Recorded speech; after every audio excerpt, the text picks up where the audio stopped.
É fogo, minha gente! Mano, o Endeavor tá mais pé da vida do que o Ciclope quando alguém bate na Jean Grey.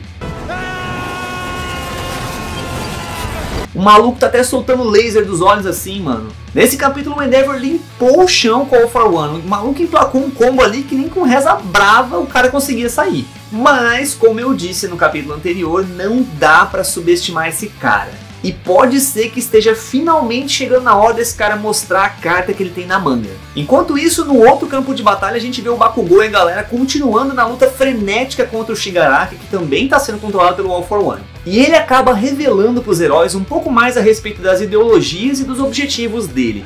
Inclusive, galera, é muito legal, porque um desses objetivos faz um paralelo com os X-Men da Marvel. Bora lá para um resumão maroto de tudo que rolou nesses dois capítulos.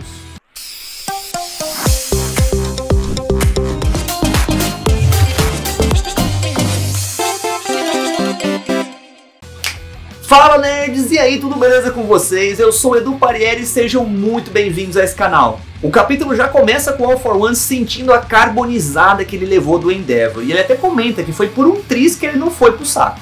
E cara, é muito interessante observar como o All for One entende e sabe do potencial do Endeavor, cara. Tipo assim, ele não é o All Might, mas ele sabe que o Endeavor também não é pouca coisa. Inclusive, ele até comenta que ele sabia o que estava por vir nessa luta. Só que ele acabou se surpreendendo, cara, porque o nível de poder do Endeavor acabou lembrando ele até da luta que ele teve com o All Might anos atrás.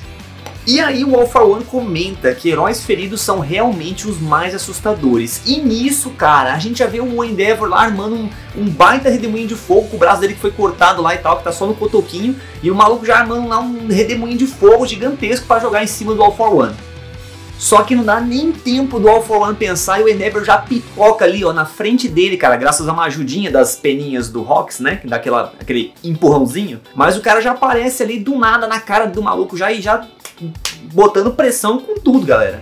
Na cena seguinte a gente vê o Endeavor acertando em cheio um Vanishing Jet Burn nele, cara, que é um dos ataques mais poderosos que ele tem. E mano, o poder de destruição do Endeavor é impressionante, galera. Ele dizima tudo que tá em volta ali. Perto do local da luta deles ali, a gente começa a ver os outros heróis reclamando do calor das chamas do Endeavor, né? Então os caras começam a sapecar ali. É muito engraçado, cara, porque eles começam a reclamar do calor das chamas do Endeavor. E o Rox pergunta pra ele se não era melhor ele ter usado o Prominence Burn, que é o ataque mais poderoso que ele é capaz de fazer. Mas o Endeavor não é bobo nem nada, cara, e ele tá prestando atenção nos movimentos do All for One e tá usando estratégia. Cara, e aquela coisa, né, numa luta nem sempre o lado mais forte é o vencedor, depende muito da estratégia, da técnica que o cara usa, né. Bom, e aí ele explica pro Rox que ele não pode usar esse ataque toda hora e que ele precisa ter certeza que vai acertar em cheio, sem nenhum obstáculo no caminho. Mano, a próxima cena é muito da hora, porque o Endeavor se impulsiona com as chamas dele pra cima e tal, e depois desce com tudo, no maior estilo Vegeta do Dragon Ball. E nisso, aquele herói que parece uma árvore e tal, vê o All for One caindo perto do local onde eles estão lutando. Só que aí, cara, o cara já gruda os outros dois heróis ali e tenta vazar dali o mais rápido possível. O Endeavor chega ali, cara, no maior estilo Vegeta ainda, estourando um soco poderosíssimo no All for One, cara, e todo mundo que tava em volta voa pelos ares. Cara, essa cena foi muito da hora porque lembrou demais o começo da luta do Goku contra o Freeza e Namekusei. Até que eles estão lutando lá e de repente eles vão pra cima do lugar onde tava o Piccolo, o Kuririn e o Gohan. E aí o Piccolo pega os dois e sai voando com tudo, cara. Mas o negócio tá frenético aqui, galera. O Endeavor continua colocando pressão lá e consegue atravessar a defesa do All for One. E aí a gente tem outra cena de Dragon Ball, cara, porque o Endeavor pega na cara do All for One assim e começa a arrastar a cara dele no chão. E eu falei, vai meu filho, mete o pau nesse maluco. E ele até comenta que apesar disso, basta que ele consiga tocar uma única vez no Endeavor que ele já consegue resolver o problema. Mas ele percebe que o All for One vai tentar tocar nele e ele já manda dois lasers dos olhos assim, cara, como quem diz, tira essa mão boba daí, rapá. Eles vão, cara, foi foda demais, cara, porque você vê que a rajada até torra a mão do All for One, tá ligado? Se eu soubesse colocar uns raios na edição aí, eu colocava, galera, mas imagina que tem. Bom, aí é claro que eventualmente a gente ia chegar num ponto em que os caras iam ficar jogando lição de moral um na cara do outro, né? Aí o Endeavor fala pro All for One que as mãos dele só destroem tudo que elas tocam, que não sei o que. E o All for One retruca e fala que as dele também, né? E o Endeavor aceita, né? E fala, não, você tem razão e tal, e não sei o que. E aí ele começa a comentar também sobre os erros dele com o Dabi, né? Com o filho dele e tal, e não sei o que.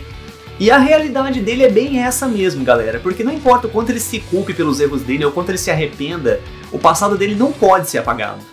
Eu não sei vocês, cara, mas na minha vida, pelo menos, eu sempre aprendi que não são seus erros que te definem, e sim o que você faz a respeito deles que te definem como pessoa. E é por isso que eu acho que o Endeavor é o personagem com maior potencial de crescimento nessa série. O Endeavor vira pro All For One e fala que o futuro deve ser percorrido pelos jovens, que os erros dos adultos não devem se tornar um obstáculo nesse caminho. Aqui a gente tem mais uma referência super legal, porque enquanto ele começa a falar tudo isso pro All For One, ele segura ele por trás assim e começa a subir com ele pro céu com tudo, né? E mano, lembrou demais a cena em que o Shiryu usa o último dragão pra derrotar o Shura na casa de Capricórnio em Cavaleiros do Zodíaco, cara. Nesse momento o Endeavor usa o máximo das chamas dele e começa a carbonizar o corpo do All For One. Mas justo quando ele tava pensando que tinha ganhado a luta, o Rox grita pra ele se afastar dele o mais rápido possível. Cara, nessa parte eu já pensei, agora lascou. E eis que o All For One pergunta pro Endeavor se ele realmente acha que ele ia aparecer lá sem ter nenhum tipo de truque na manga. Cara, e aí veio a parte que deixou todo mundo de cabelo em pé nesse capítulo, galera. Porque ele comenta que esse corpo que ele tá é descartável, né? Que ele já deu o que tinha que dar. E que ele queria experimentar uma coisinha. Só que quando ele fala isso, aparece a imagem da Eri. Lembra aquela menininha de chifrinho lá e tal, que eles salvaram daquela gangue, que tinha aquele poder de fazer as coisas retrocederem e tal?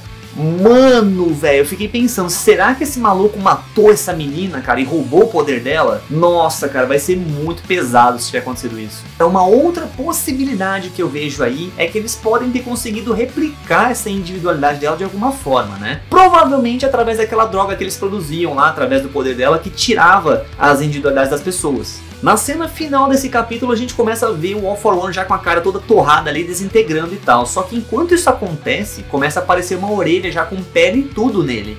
Fora que pela primeira vez na série a gente consegue ver os olhos dele, mano. Enquanto isso, no capítulo 358, a gente volta a ver como tá a situação da galera que tá lutando contra o Shigaraki. O Eraser e o Monoma continuam com os olhos grudados em cima do Shigaraki para que ele não possa usar nenhuma individualidade. Porém, cara, parece que ele adquiriu algum tipo de capacidade natural de expandir e reformular o corpo dele à vontade.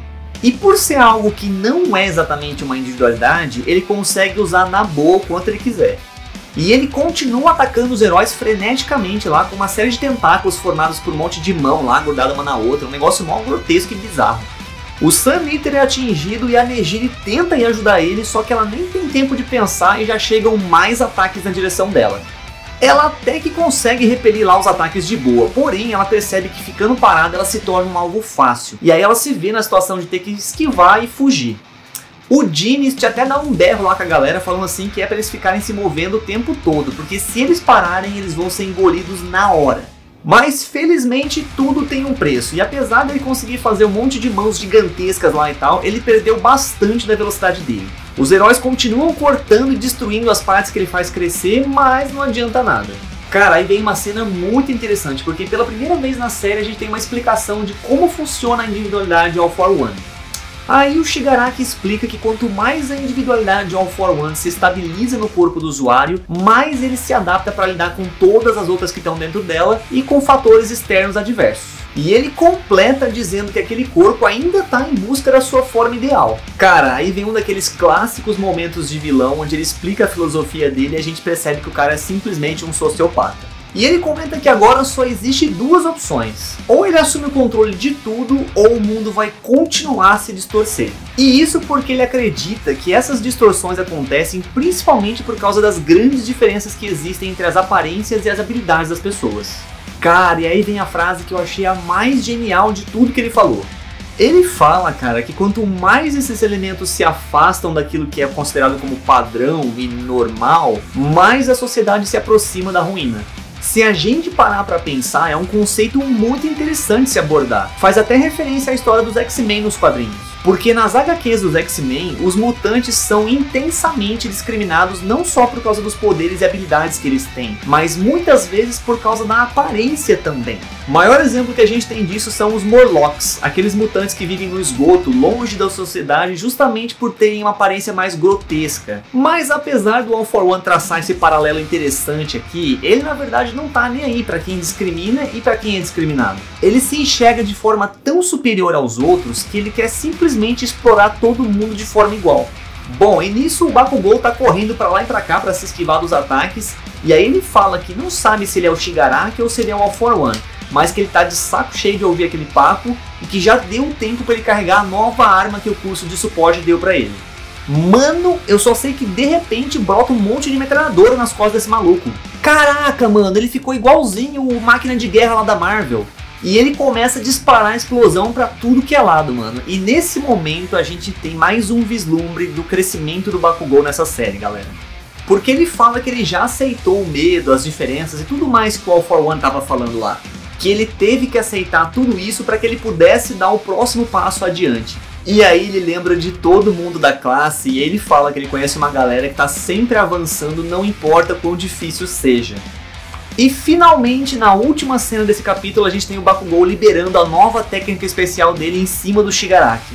Cara, eu não sei vocês, mas eu ainda tô com aquele pressentimento que o Bakugou vai ter um papel muito importante nessa batalha final. Eu só não sei qual é ainda. Será que o Bakugou consegue manter uma luta contra o All For One usando o corpo fortalecido do Shigaraki? Bom, eu acho que aí vai depender de quanto tempo o Monoma e o Eraser conseguem ficar sem piscar, porque o cara já tá dando trabalho pra caramba sem usar a individualidade. Imagine se ele começar a usar. Galera, eu adoro ficar teorizando aqui sobre o que vai acontecer e tal, e ainda mais legal porque vocês estão aqui pra gente trocar ideia junto e pirar nas teorias. Então deixa aqui nos comentários a sua teoria também, o que você acha que vai rolar nos próximos capítulos do mangá, que eu vou ler e vou comentar também, beleza? Aproveita e se inscreve no canal pra me dar aquela força pra fazer a Genkidama. Eu tô começando a minha caminhada pelo YouTube agora e o seu apoio com certeza pode fazer toda a diferença. Um grande abraço pra você, uma ótima semana e a gente se vê no próximo vídeo, galera. Valeu!